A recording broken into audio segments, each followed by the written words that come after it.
Amis et connaissances, bonsoir. Bonsoir. Bonsoir.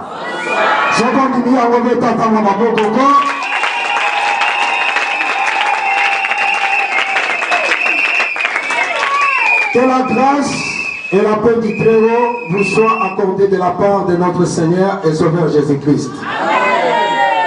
Avant toute chose, nous rendons grâce à Dieu de ce qu'il a permis que nous retrouvons en ce lieu. Les événements qui nous réunissent ce soir, comme la commémoration au ministre des deux hommes de Dieu, à savoir l'ancien Jean Bouquier comme pasteur, que je demande de se lever et nous allons applaudir le Seigneur.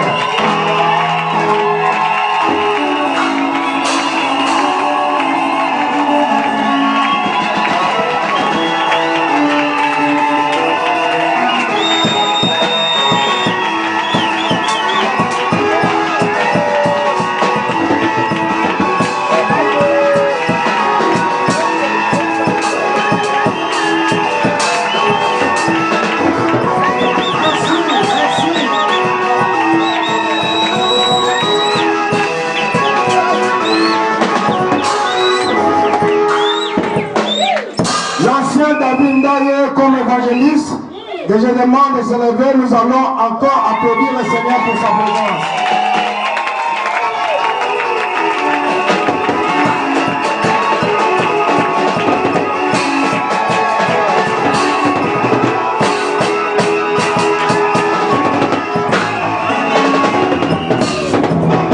Merci, merci, veuillez vous asseoir.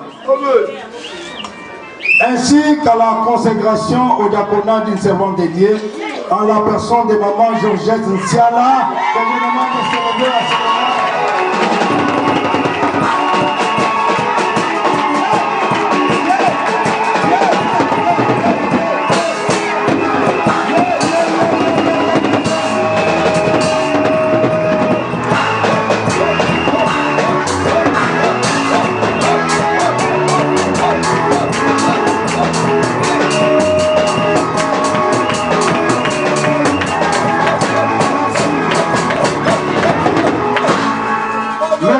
Acclamations, maman de Govan. Donc on se poserait la question de savoir qui sont ces hommes de Dieu. Nous allons faire la biographie. Excellence, avant de faire ça, nous terminons d'abord les mots de circonstance. Excellence, ministre de Dieu, servante et serviteur de Dieu, mesdames, mesdemoiselles et messieurs, la communauté chrétienne, la main puissante, remercie toutes celles et tous ceux qui ont contribué de près ou de loin, spirituellement et matériellement pour la réussite de ce grand événement que nous célébrons ce soir. Il ne me reste qu'à vous souhaiter la bienvenue et bonne fête toutes et à tous. Je dis et je vous remercie.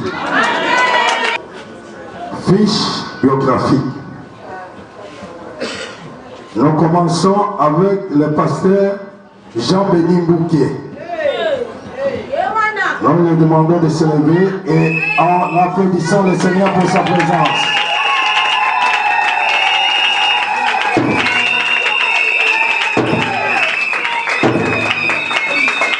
Nom Bouquier. Post-nom Mokouté. Prénom Jean-Béni. Fils de Mayou Manzabé André. S'il est présent parmi nous, il peut se lever, décédé. Et les beaux noms, les Soumagne Elisabeth. Mariée à Madame Zouzi Bouquier-Keren, que je demande de se lever ce soir.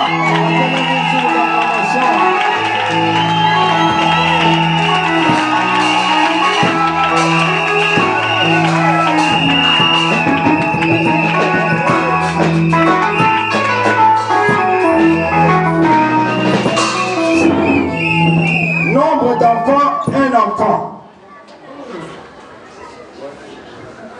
Date où on est de la conversion.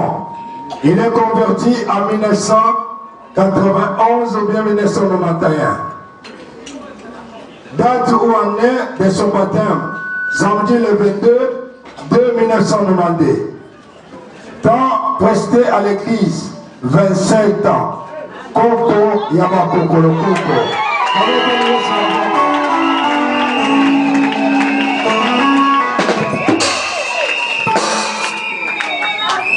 Nous passons maintenant au témoignage de sa vie.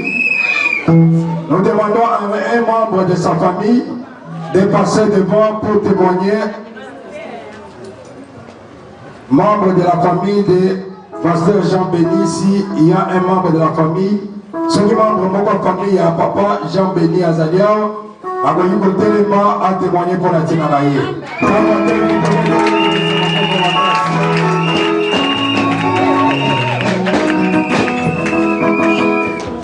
Alléluia. Je viens témoigner pour le compte du pasteur Jean Béni Mbouki.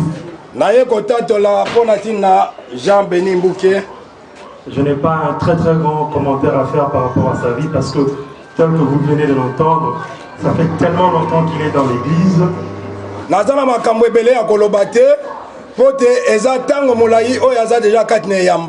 Mais je viens tout simplement confirmer que c'est vraiment un fils de Dieu. C'est vraiment quelqu'un qui tient compte de la parole de l'Éternel, même dans la marche de sa vie personnelle.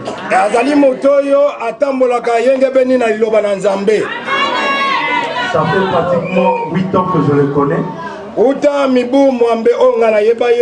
Parce que j'ai eu à parrainer son mariage avec sa femme. Et je peux vous dire qu'il n'y a pas très longtemps, c'était le 1er août, où ils ont totalisé 8 ans de mariage. Je peux vous rassurer que c'est vraiment honorant d'avoir un fils comme M. Jean.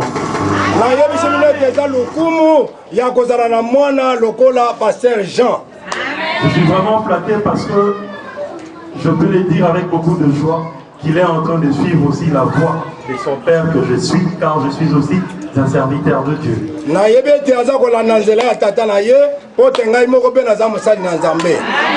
même témoignage que je porte pour lui, c'est le même témoignage que j'apporterai aussi pour sa femme. Parce que dans un mariage, on est à deux pour conduire un mariage. Que Dieu vous bénisse.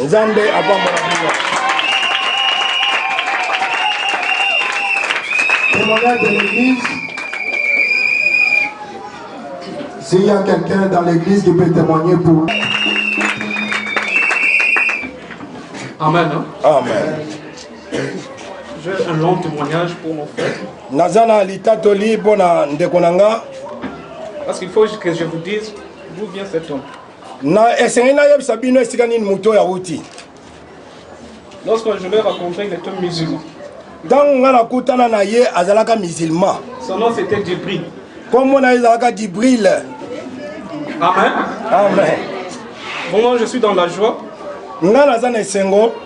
Lorsqu'il m'a appelé pour me dire son ordination, je lui dis ceci. Je vais faire tout pour venir au Congo, juste pour ton ordination.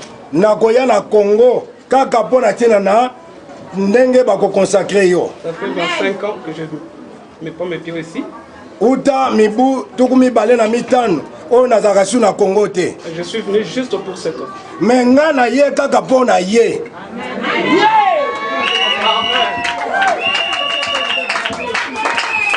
J'étais ici depuis 16h30. Parce que dans l'invitation, c'est écrit 16h30. Et moi, j'étais là à 16h30. J'ai failli même rentrer. La personne qui est devant vous, C'est la personne qui l'a baptisé. Ezali mutoyo abatisa ye.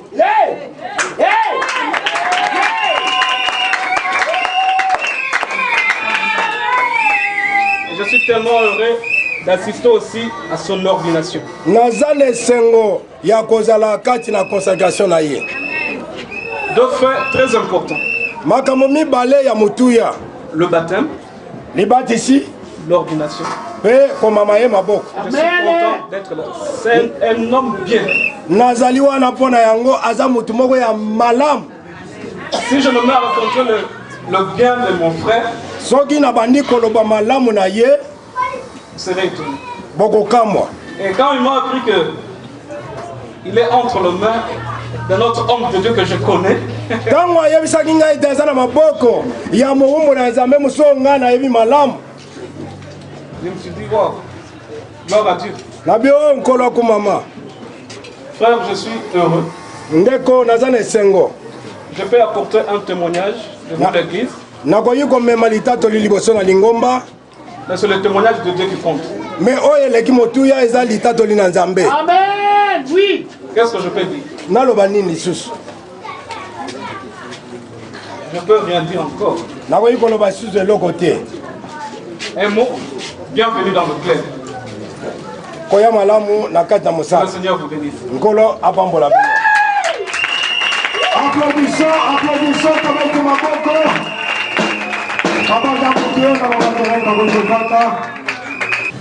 De notre évangéliste David, que je demande de se lever et en applaudissant le Seigneur, toute l'assemblée.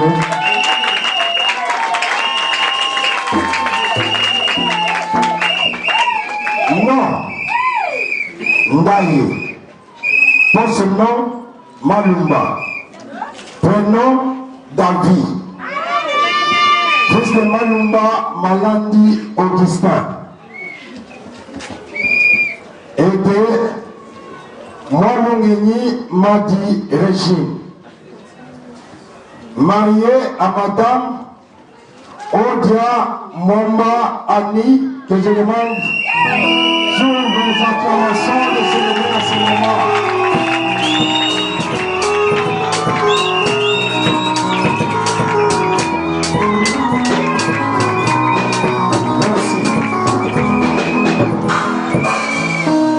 Nombre d'enfants, 2. Date où on est de sa conversion, 1997. Date où on est de son baptême, 1998. Temps presté à l'église, 19 ans. Attendons pour le Seigneur.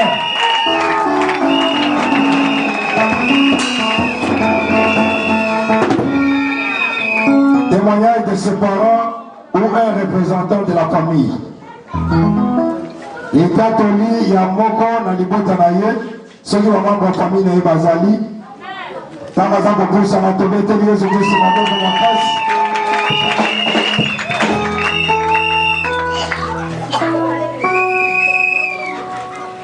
Bonsoir. Bonsoir. Binomoko bomoni bilongi. Yangaina ya ye. Botala bilongi o malamu ekokana. Je suis en même temps sa grande sœur, en même temps sa maman. Nazali aya na ye, pe malamoko mama na ye. Ata mulai na ye oyi. Azali so basale eloko boyi na peti. Boto so wapi. Très gentil. Alobaka mingi te. Très respectueux. La sepeli makasi ndenga komi boyi. Que Dieu vous bénisse.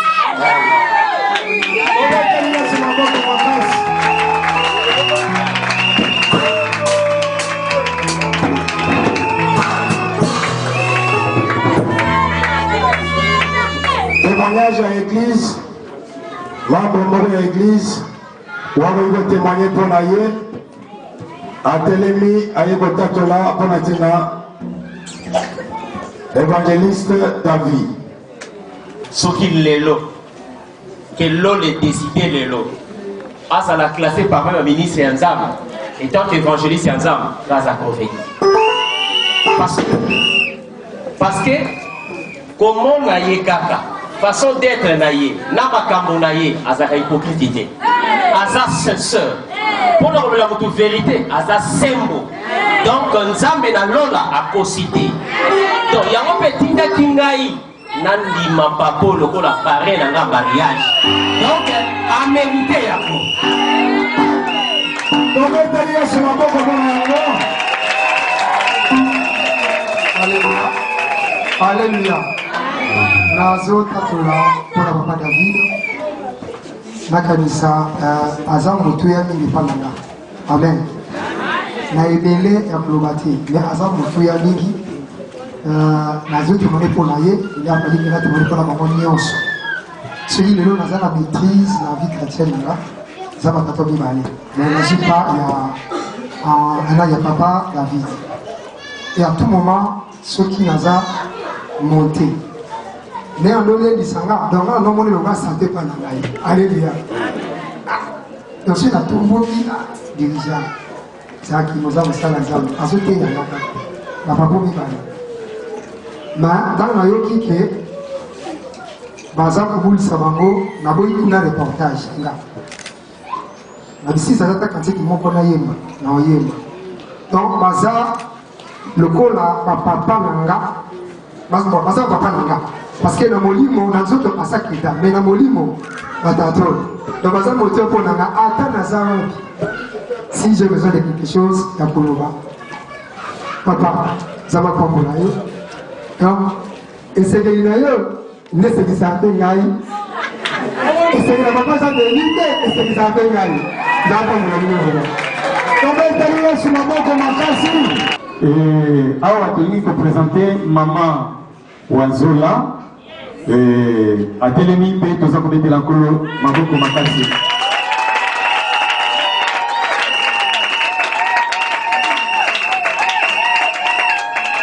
Ok, maman kongo na ye ezali Wanzola, poste no ezali Ntiala, prénom na ye ezali Georgette. Kombo ya tata ezali Mayanda ou de Mayamba? Mayanda Ernest. Nous vivons vers Akoufa. Akoufa déjà. Maman Zonde Meli. Akoufa je crois. Akoufa déjà. Bongo Azali marié. Na papa Ntiala qui est ici présent. On acclame.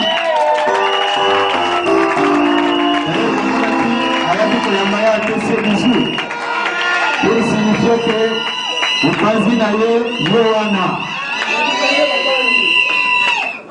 Gloire au Seigneur. Azali converti depuis 2012. Date de baptême, je pense 2012 Wana Kaka, parce que normalement il va répéter Kayango.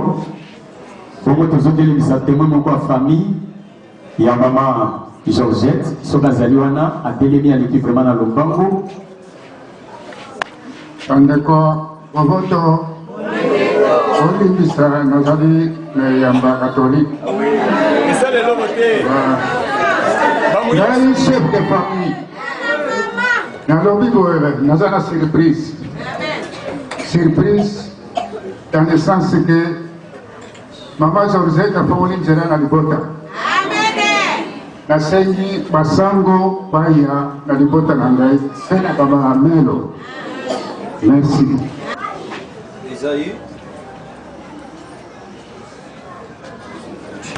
Ésaïe chapitre 61 verset 1 jusqu'à 2. Jusqu'à 3. Merci.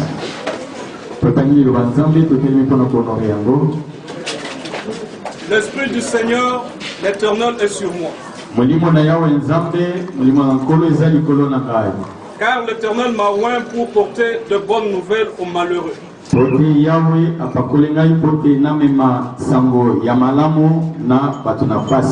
m'a envoyé pour guérir ceux qui ont le cœur brisé. Pour proclamer aux captifs la liberté. Et aux prisonniers la délivrance. Pour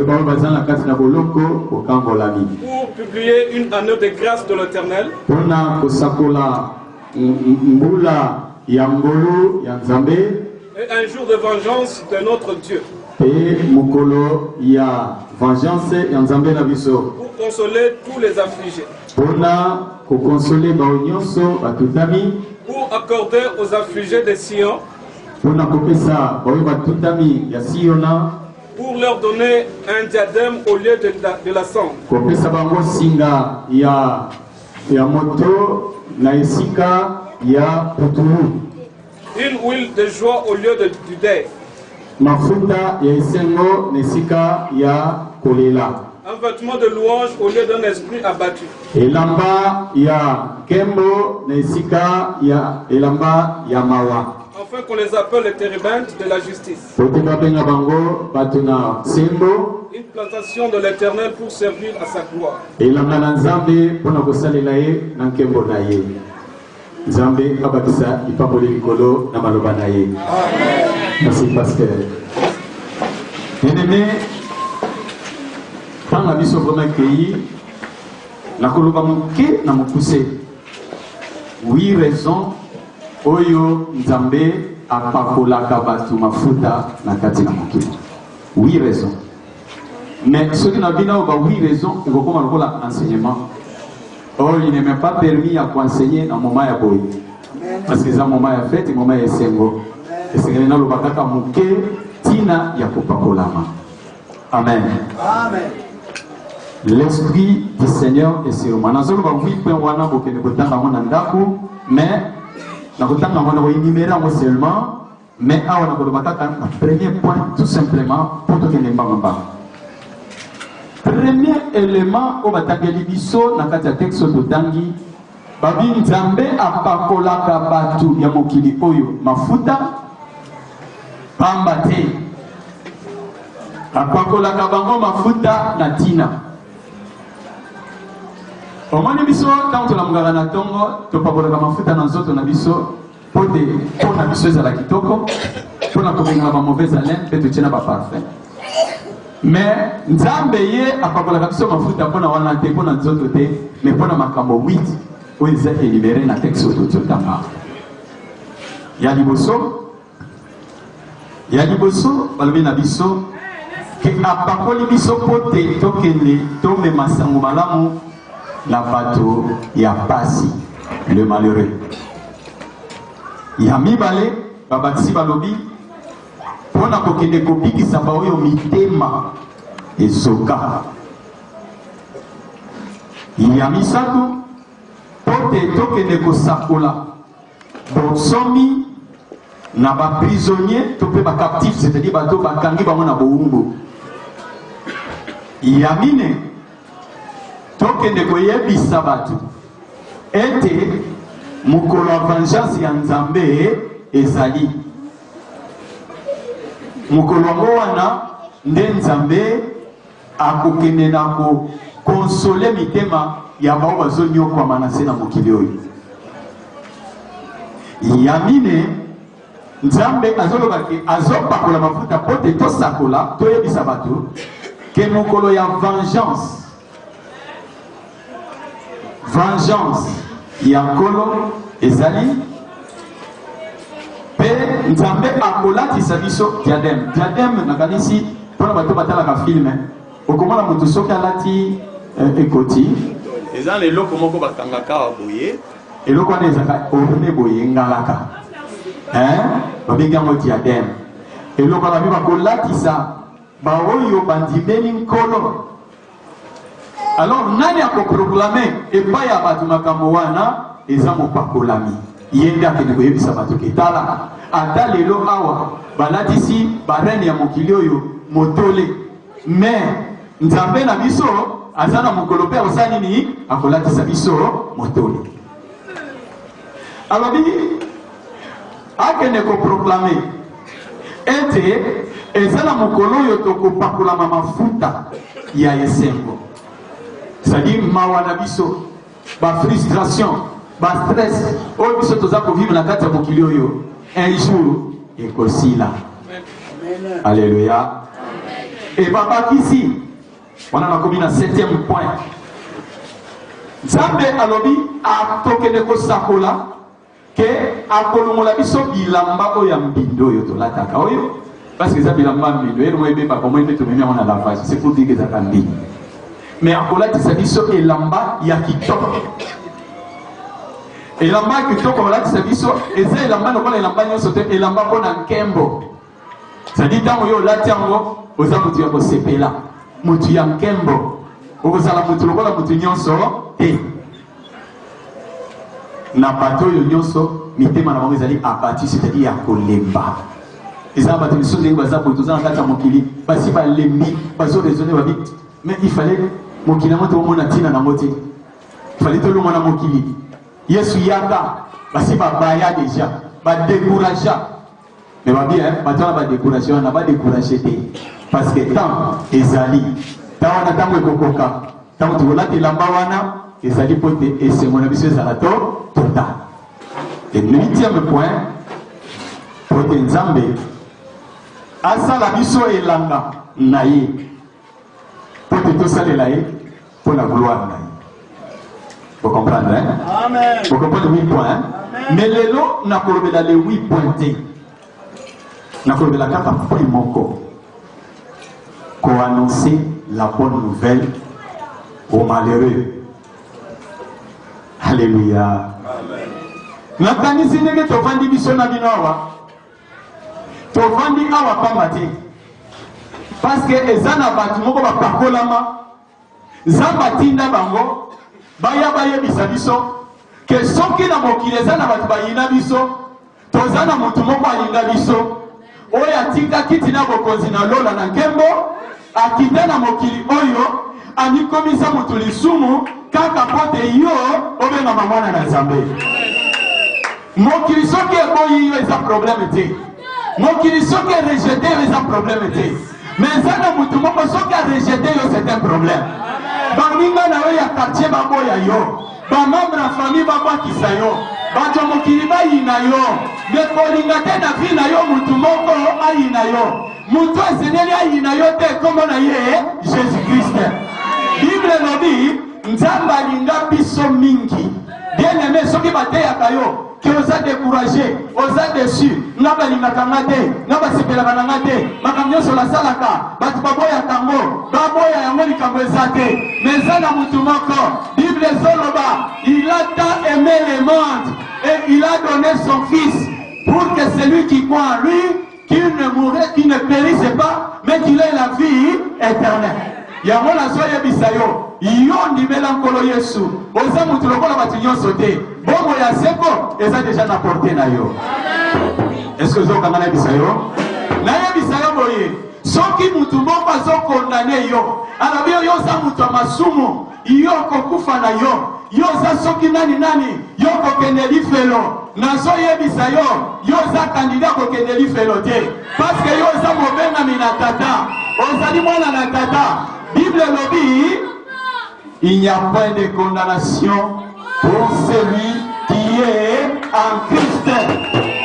Mwana ya Christ moko azali awa, oyo ndimela Christ moko azali awa, nazoyebisa te ipo na yo condamnation eza te, loba eza te, condamnation mpo na yo eza te, mokili ekondane yo, bandoki ya famille bako telema, babandi koloba yo kobonga te yo lokolo sala soki likambo nini yo koprogresse te yo kobala te yo kobota te yo kotanga kaso kosisa te yo kozwa mosala te yo kosomba lopango te likambo songolo pakala yo kosala ngo te me nazoyebisa yo lokolo koyepa na Yesu bakondamnatio nyonso wana abu ya mpo na yo eza lisusu te okolinga kozala malheureux soki yo oyebaki Yesu Kristo nazotela na popa lelo te preuve ezolakisanga koza mwana nzambe c'est parce que otiki misala na yo oye awa nazoloba mpe mosusu nayebisa yo bien-aimé epakolami oyo nzambe azopakola biso na se mokili oyo ezali nde mpo tozala na service ya bato misusu eske ozokanga nayebisa yo très bien mpo nalingi lalakisa yo parce que il faut napesa bino exemple la nature. Bible lobi la nature ne vous enseigne-t-elle pas? Nature il faut enseigner biso. Amen. Omoni banzete ya ba arbre fruitier. Ebotaka bambuma. Est-ce qu'il y a un moment où il y a un Kabumanango? Il y a un moment mais ndeke akokoli ya Mbumawana. Nyama akoli ya Mbumawana. Pebiso batu tokoli ya Mbumawana. Mais il y a un moment où c'était, et ça n'est pas comment profiter. Malgré le résultat qu'on a dans malgré Bendi Basef, malgré Pokoli Mbouma, Boumeye Mounen et Kelly, mais il était à construire dans Mbumawana, Mouta construire dans Mbumawana, les alibats de Missou, Missous. Et puis ça m'a passé dans mon thème. Au moins la pasteur à Zoba. Mon dimi nanga, ah mon dimi noté. Mon dimi encore Yesu. Akotika akozala ya yo plata mukolo moko tokotolinga mondimi nanga akotolinga mwana nanga mwana ya mutu azalaka te tozalaka biso nyonso na bapaster na badokter na baprofete na baevangeliste biso ozobana ya tozobana nzambe biso biso. Nous avons un seul père.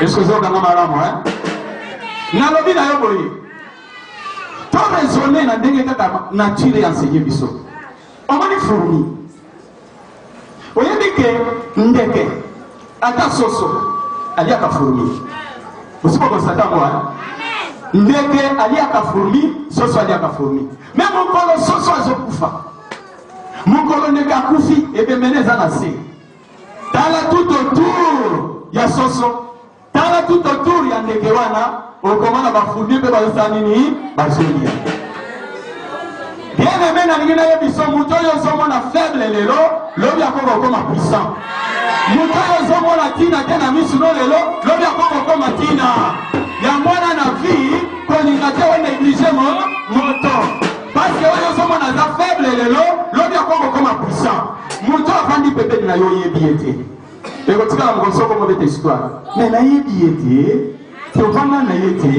tolala ne na permanence olonga loba pasteur Raphaël tolala ne na bapermanence na bamatoko na se mais lelo aza na mikili ya bapaya lelo pete aomeji et puis les pasteurs mais siko ntango tokaka kolala na se wana soki nala négligence alunga kuna yo fo tipi moko etosala soki mpe jean beni oyo anégligeaka ye mbe alingaki atika mikili ya poto te aya lelo mpona koasiste na consécration nalingi nayebisa yo simba toli nazopeso lelo lokola motei mpe mosakoli linga motu nyonso zala malamu na motu nyonso parce que oyo ozolia lelo lobi akoki mpe kolia yo oyokinga malamu te nabi motu azolia yo lelo lobi okoko kolia ye soki okolo lelo lobi okoko koyokola ye motu azosambwisa lelo lobi okoko kosambwisa ye. Amen. Il faut koyeba Jésus aza nani. Qui est Jésus? Topakolami po toteya sango malamu. Sango malamu ya nani? Ya Jésus. Mais qui est Jésus? Soki mpe oyebi Jésus malamu te okoteya mpe malamu te. Po eza na bato mosusu balobi Jésus aza prophète. Lokola Mahomet, lokola Mussolini, lokola baprofete mosusu bayebi Jésus te. Nana kote yo Jésus na pokwa lelo nazobenga Jésus wana le Seigneur, nazobenga Jésus wana le Sauveur, nazoyebiso il est le chemin et la vie. En dehors de Jésus c'est l'homme sous mutako bikela ezali te.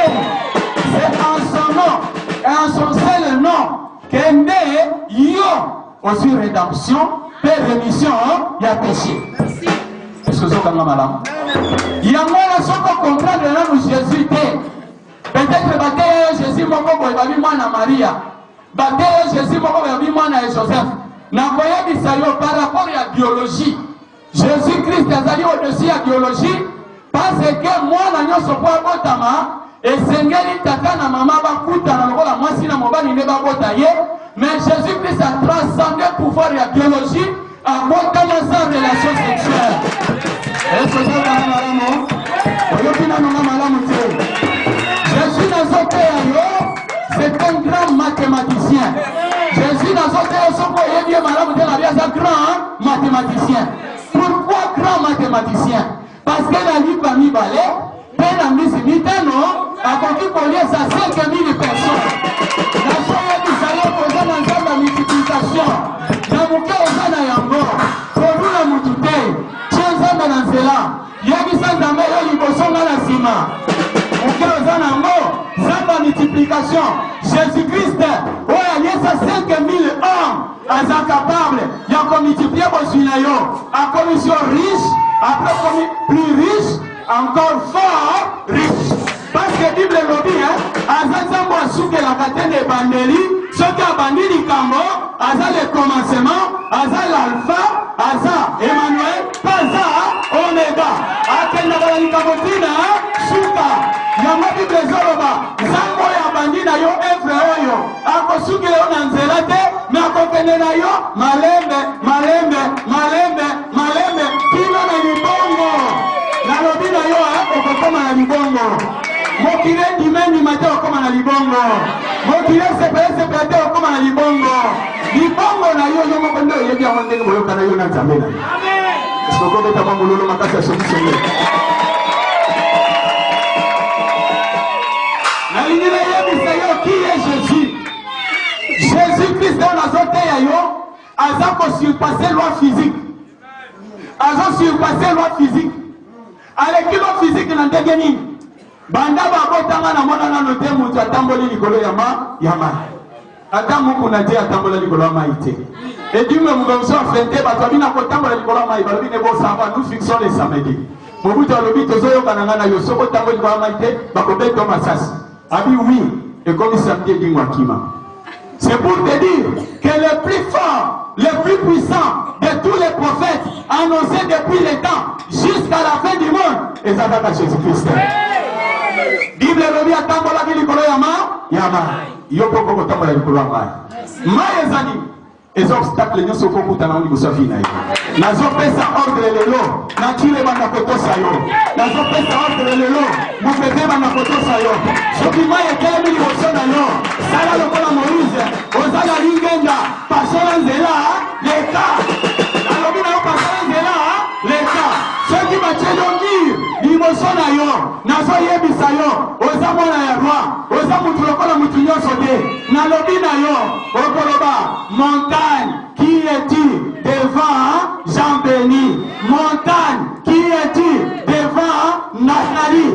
Montagne, qui es-tu devant Nathalie? Devant Jean-Béni? Devant Daniel? Devant Georgette? Devant Emmanuel? Devant Tangakamarayo? L'homme se télémédio? Et l'oua? Et moi je dis que les Elosalini, on les a. Bayebisi biso nde sango biso totenga batule yango. Amen. Guérir ceux qui sont malades. Amen. Quant à la maladie, nazoteya Jésus médecin. Soki bayebisaka yo na lingomba moko sokolo bakala ke miracle sila, miracle ekenda, nazoya biso ke eza erreur. Merci. Nalobi teke baza ba sataniste mais eza merci. Passer dans un de vous êtes d'accord nanga? Amen. Avancez. C'est pourquoi nazoyebisa yo. À un moment donné, il faut que ceux qui banganga baganya batu basona na pesa bambo, basombe la banganga pe mapango, c'est parce que ils sont à Kolami. C'est ce qu'on comprend que nous avons une mission, il y a pour guérir les malades. Ils sont à la parole. Nous c'est la parole, frère. C'est la parole. Au concours fana partout na yo, l'église no batumi satu. Pe ba batumi satu wana mi bale baza bandoki, no konda zo souffrir parce que bandoki ba na mvuté. Ah, les bima mala mvuté. Na lobi o za l'église ba batumi satu. Na mi satu wana mi bale bandoki, sikoyo na bandoki moko ka kanye aza malamu et moko na uzala victime na bandoki parce que bandoki ba na mvuté tous les jours. Ya mona ngine bisayo que Jésus biso tozote ya yo. Aza fort. Aza puissant, Aza glorieux, Aza merveilleux. Jésus va la biso femme maté. Yoka. Non seulement qu'il a ressuscité les morts, non seulement qu'il a ressuscité les morts, mais il est aussi capable de ressusciter lui-même. Nalobi boye, Aza te le prophète, oyo akufi, mukwane sekusi mutu. Mais il y a mon corps à s'équater. Mais il y a un prophète à s'épousser bateau, il y a mon corps à souba na mort à s'épousser. Et c'est pourquoi les gens sont prêts. Et la tête est tout finale. Donc on vous a dit la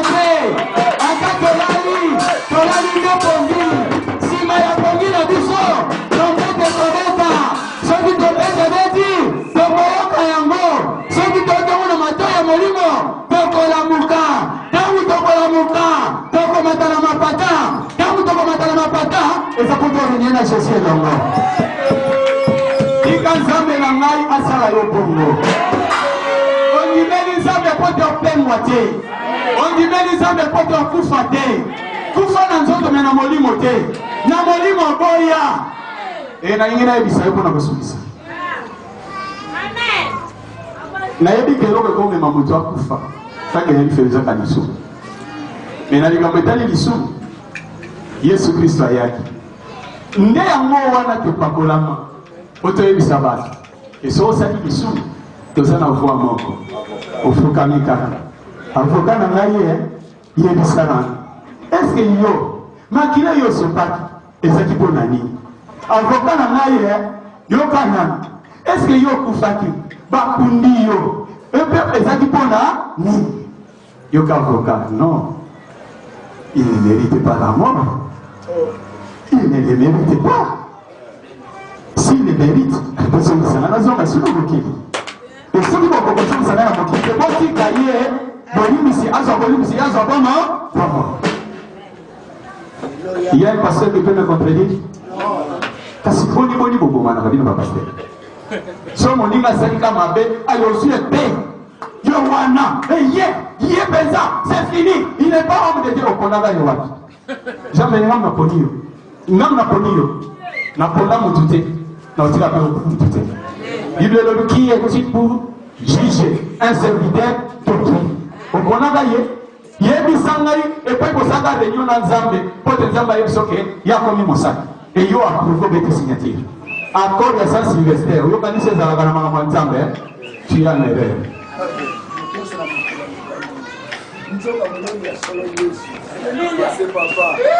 Si Dieu voit même dans ses anges la folie et a pris forte raison dans ses serviteurs, comment ils ont crucifié Mounina Nayo, on y a aussi cette barrière. Il y a un sous il y a un camouflé ici. Non, Nani, la jugement à Nani, la condamnation à Nani. Moi je te dis, les filles sur la Mouninga, ça ne met pas aussi d'ailleurs.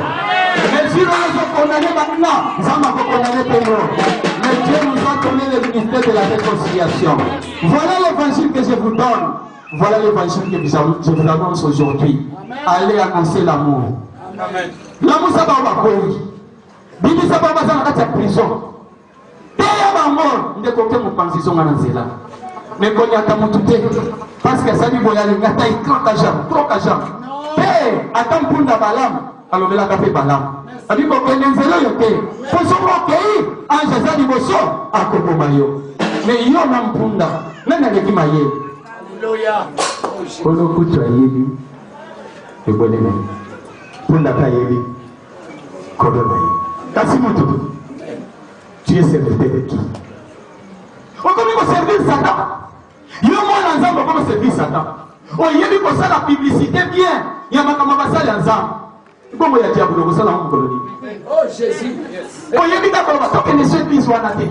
Qu'on a massouma ezali, qu'on a boyezali, qu'on soit gagnant comme on gagne combien de pieds comme on a monté ma qui va se passer. Sur la télévision Jean Denis a compris la bilongue abattoir. Sur la télévision David a compris la bilongue abattoir. Sur la peine à bien pour la compris la bilongue abattoir. Il y a aussi gagné combien?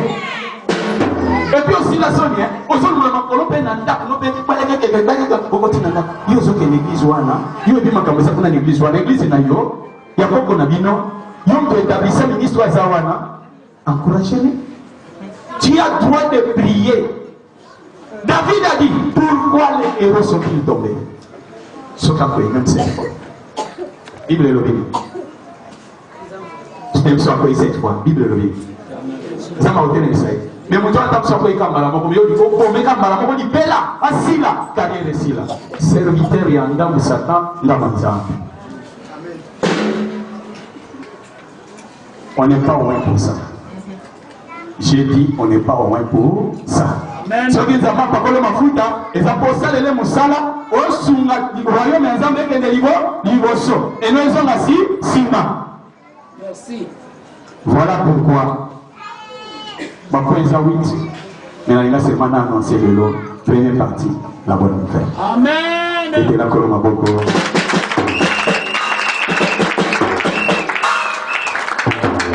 Et la koloma boko. Jetez les mains sous les acclamations.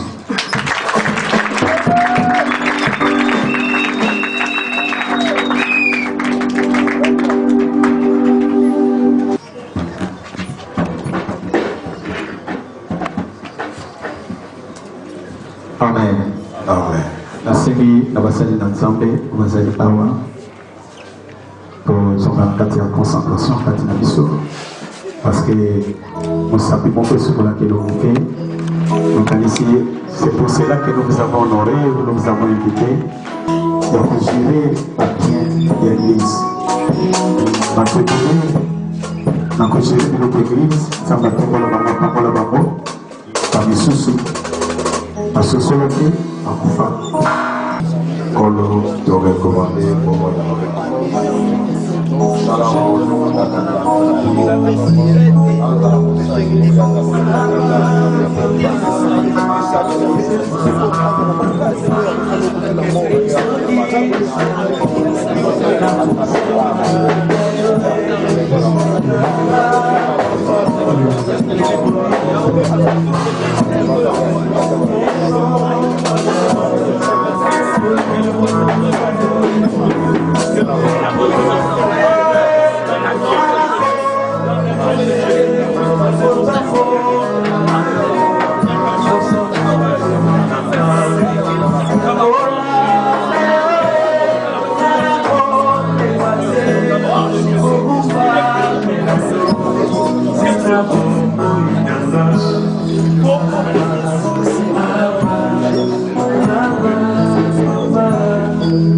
Oleo mafuta zamba peso kwanya pe maele osalele kati na komi kitisa oza kosimba gestion église zambe pe apambolo financièrement aile kota na mobimba zoangolo oyo kote pai na nzambe epakola bino esengo pe lamba ya nkembo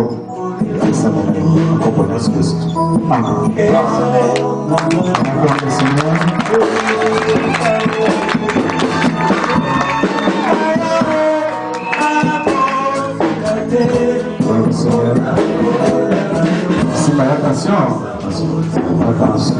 Attention.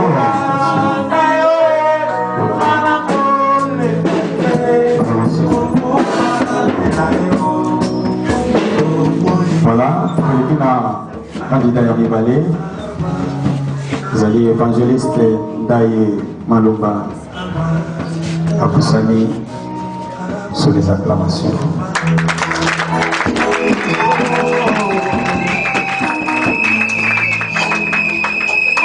Il y a la Bible ici.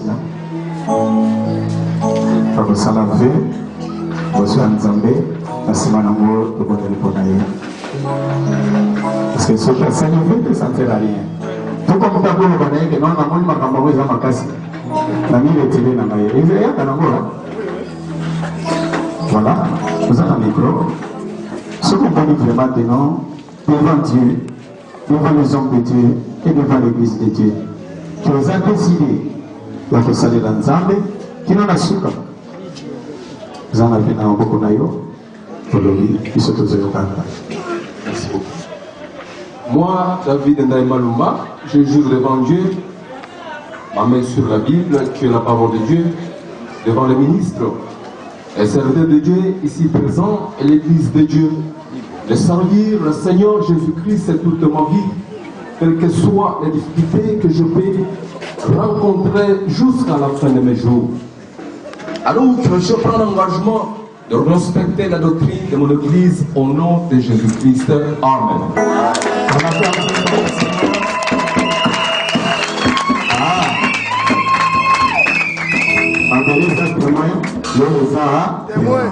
Nous sommes la unité. Dans mon lieu, ici, ayoke. C'est quoi le côté qu'on fout quand même?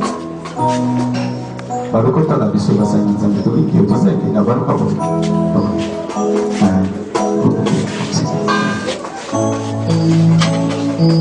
nous ensemble là. Nous avons bien maintenant. Il est bien guié. Azala teka mo benga mi mongo, on peut tourner zo sala kama tele la femme. Grâce à Katina.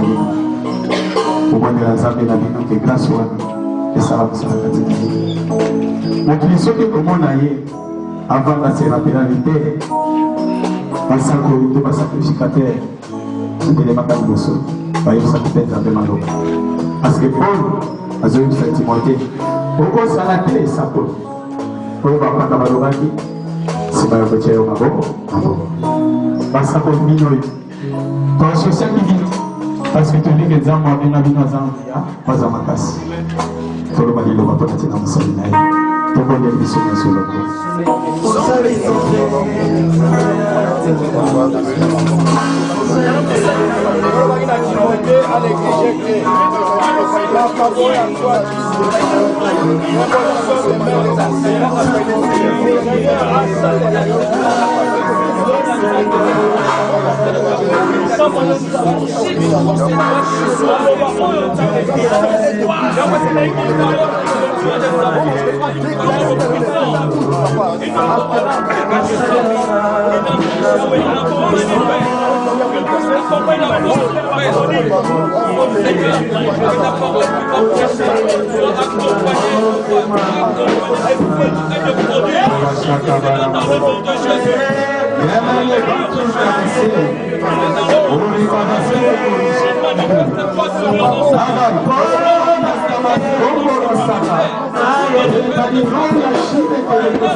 Leva manaskuni kufanya siku ya shaka barasi.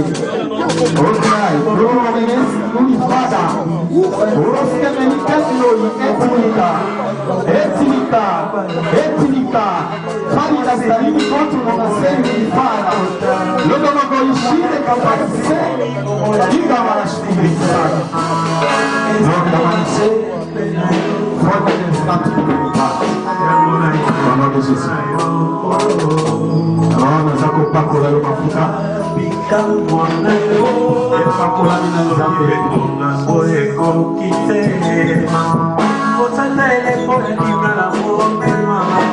Jesus. Viva kono limosona yoko. Tondoli nzambe. Keto sakoli likolo na ye. Sala mosako na nguya.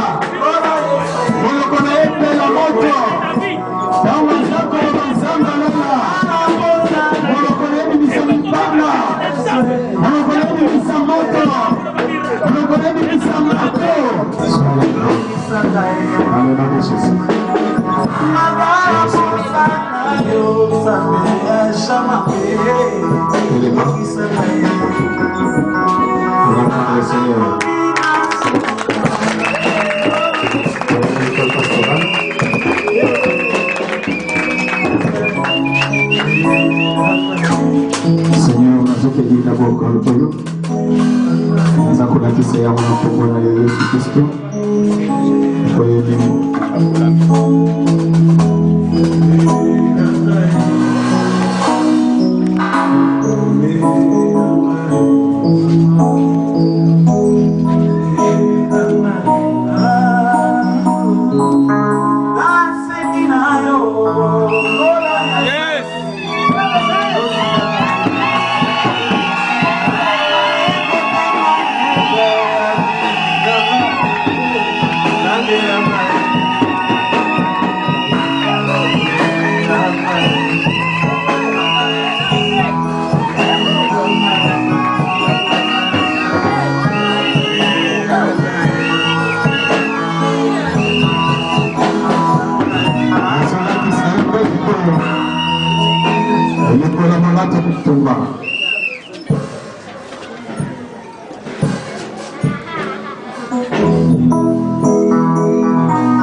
Shama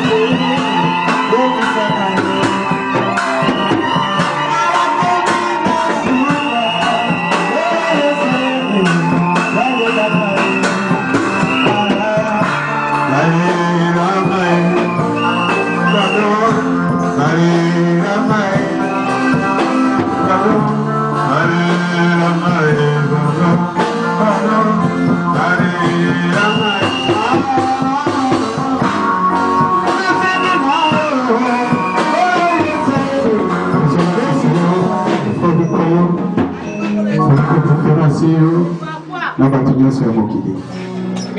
Nzela yeba yo, monde invisible et visible et ça yo. Tu vas pouvoir les être accordé par une engaille. Dans la chamaki maboko, apôtre Lelo Diapata. Yope bachake maboko, apôtre Bolamba. Yope bachake maboko na apôtre Adinaban. Nazola tisayo, lata yango, pimo kozi na zambe, etamala yango, na sopera yango.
Sur les acclamations, quand même, ça les a.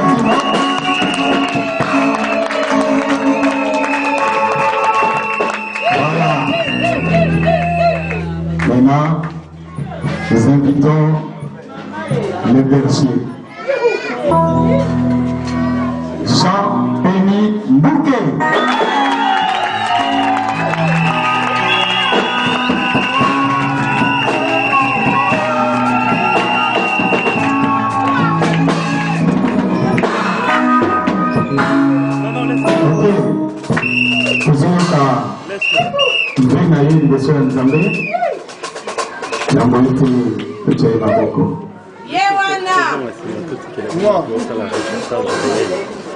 Moi, Jean-Denis Mboukier, je jure devant Dieu, main sur la Bible qui est la parole de Dieu, devant les ministres et serviteurs de Dieu ici présents, et l'Église de Dieu, de servir le Seigneur Jésus-Christ toute ma vie, quelles que soient les difficultés que je peux rencontrer jusqu'à la fin de mes jours. En outre, je prends l'engagement de respecter la doctrine de mon Église au nom de Jésus-Christ.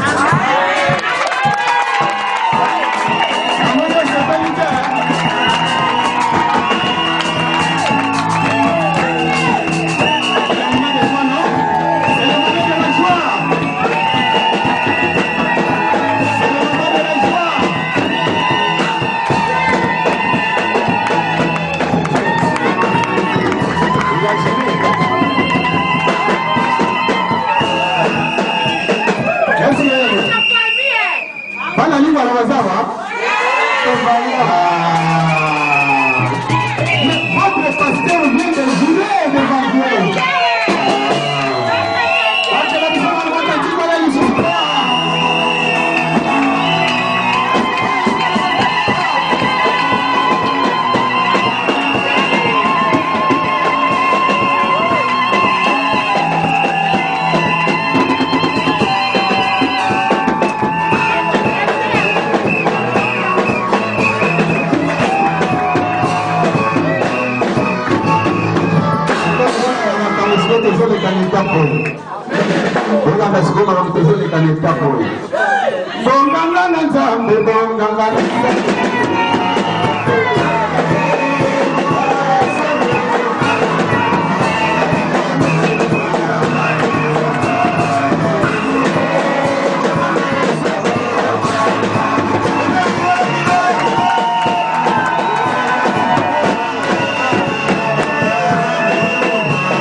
Sakola. Vous allez vivre des moments extraordinaires à Douala. Je le jure devant Dieu, devant les esprits, et devant la terre, et devant le ciel. Vous vivrez des moments extraordinaires.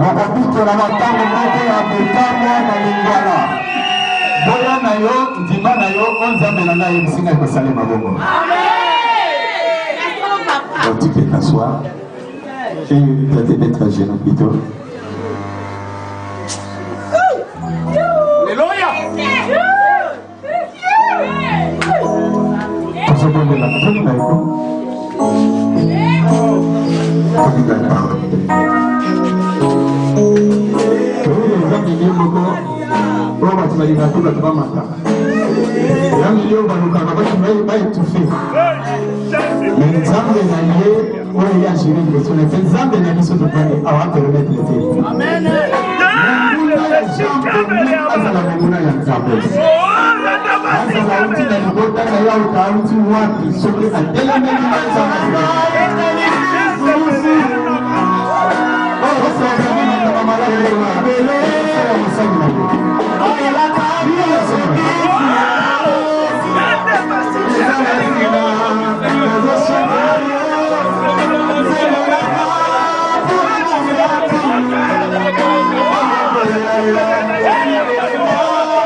Oui, je le confesse, Seigneur.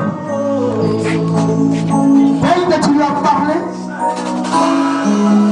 il est mort. Il comme moi, il m'a dit série, directive orientation.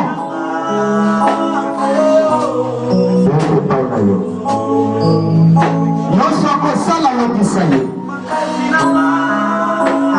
On réussisse. Il aille l'avant. Au nom de Jésus.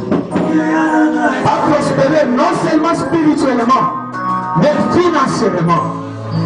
Seigneur, je ne permets pas la médiocrité de l'envahir dans ce ministère. Mais je regarde de bâtiment l'inaillé, à saler les bonhommes, à soutenir le ministère l'inaillé.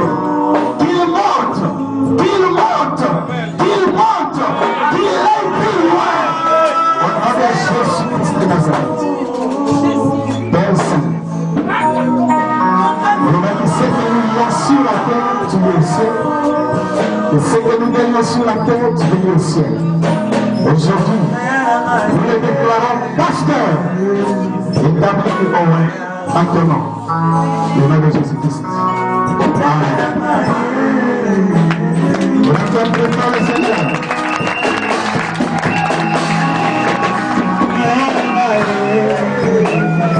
Voilà. C'est bon comme ça.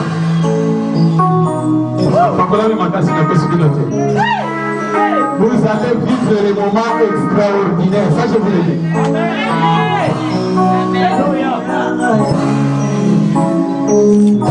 Alors, la question est la Tisaï.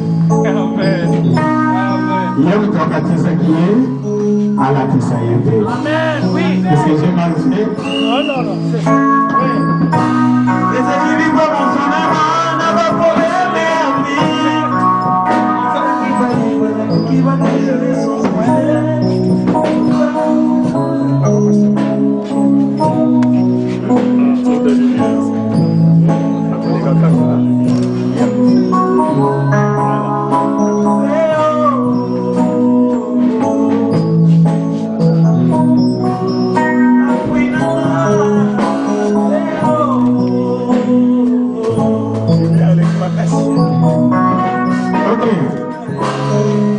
Maintenant, comme moi je n'ai pas le ministère pastoral, je suis un apôtre. J'invite le pasteur Jean Kabouin à la discipline. C'est une association.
Parce que l'église des amoureux, c'est ceux qui voyaient les ordres.